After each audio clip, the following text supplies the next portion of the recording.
Hey guys, so today we are actually studying what is consumption in economics. Consumption economics का बहुत ही important topic है. Basically consumption क्या है कि final purchase of goods and services by the individuals. लोग जो final purchase करते हैं गुड्स और सर्विसेज की, वो कंजम्पशन में इंक्लूड होती है. सर्विसेज यानी कोई आपने हाउस होल्ड क्लीनिंग लेडी रखी, आपके पास कोई नौकर है, कुछ भी हो, कोई भी फाइनल प्रोडक्शन जो है वो आपकी इंक्लूड होती है कंजम्पशन में. इस बात को याद रखिएगा. अक्सर क्विज़ेस में कंफ्यूज करने के लिए यही चीज़ पूछी जाती है. वो इंटरमीडिएट गुड्स आपसे पूछ लेंगे कि ये कंजम्पशन में इंक्लूड होगा कि नहीं, और अगर आपने होगा कह दिया तो फिर तो गलत बात हो जाएगी. तो it is the final purchase of goods and services by the individuals.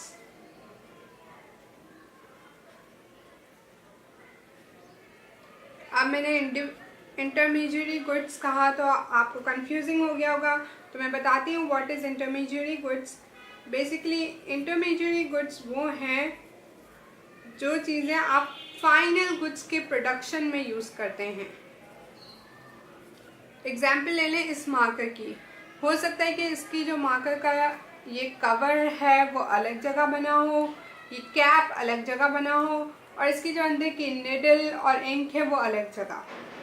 तो अलग अलग जगह से हो सकता है ये सब चीज़ें खरीदी गई हों और फिर सिग्नेचर आर्टिस्ट ने उसको असेंबल किया हो. तो उसकी जो चीज़ें उसने खरीदी वो आपकी कंजम्पशन में इंक्लूड नहीं होंगी. और क्यों नहीं होंगी? क्योंकि वही कॉस्ट आपके फाइनल प्रोडक्ट में भी इंक्लूडेड हैं. अगर वो हर प्रोसेस की कॉस्ट इंक्लूड करते हैं तो आपका काम बढ़ जाता है. एग्जाम्पल ले लें, इस पे आपने लेबर को दिया 5 रुपीज़, 2 रुपीज़ की नीडल थी और 3 रुपीज़ आपकी बॉडी है. तो ओवरऑल आपके बन गए 10. अब मुझे पता नहीं है, ये अज्यूम्ड अमाउंट है. प्लस ले लें आपने अपना काम और अपनी असेंबलिंग प्रॉफिट 5 रख दिया, 15 रुपये का मार्कर बन गया. अब अगर आपने एक एक चीज़ इसमें ऐड की हो कंजम्पशन में, तो आपको ये सब चीज़ें माइनस करनी होंगी यहाँ पे.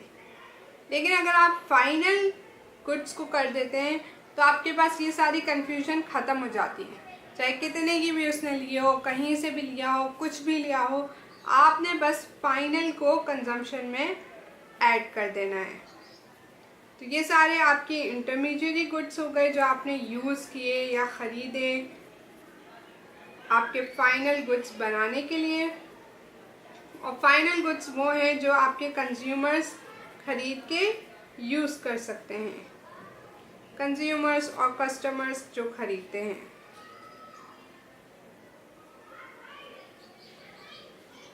ठीक है, तो बस यही छोटा सा टॉपिक है कंजम्पशन का. इसके अंदर बाकी तो कोई ऐसी ख़ास बात नहीं है, पर कंजम्पशन इम्पॉर्टेंट क्यों है ये आपको बताता है कि आपकी इकोनॉमी कितनी बढ़ी है. It determines the growth and success of your economy. ऐसा लगेगा.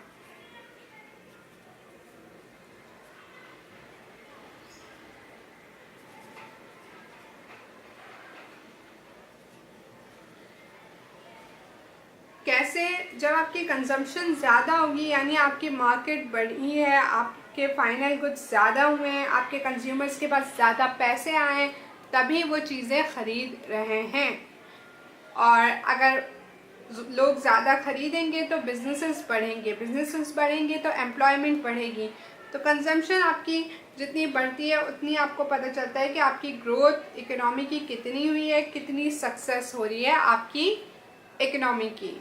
तो इसीलिए हम कंजम्पशन को पढ़ते हैं. बहुत इंपॉर्टेंट टॉपिक है इकोनॉमी का. And that's it. I hope समझ आया होगा. अगर आया तो लाइक करें, सब्सक्राइब करें एंड शेयर करें. अब तक तो आपको पता चल ही गया होगा. और कमेंट करें कोई ऐसी चीज़ है जो मैं आपको समझाऊं, या आपको कुछ पता है कंजम्पशन के बारे में जो आप ऐड करना चाहते हैं तो कमेंट करें. Thank you so much for watching this video, and I will see you guys in my next video. Bye guys.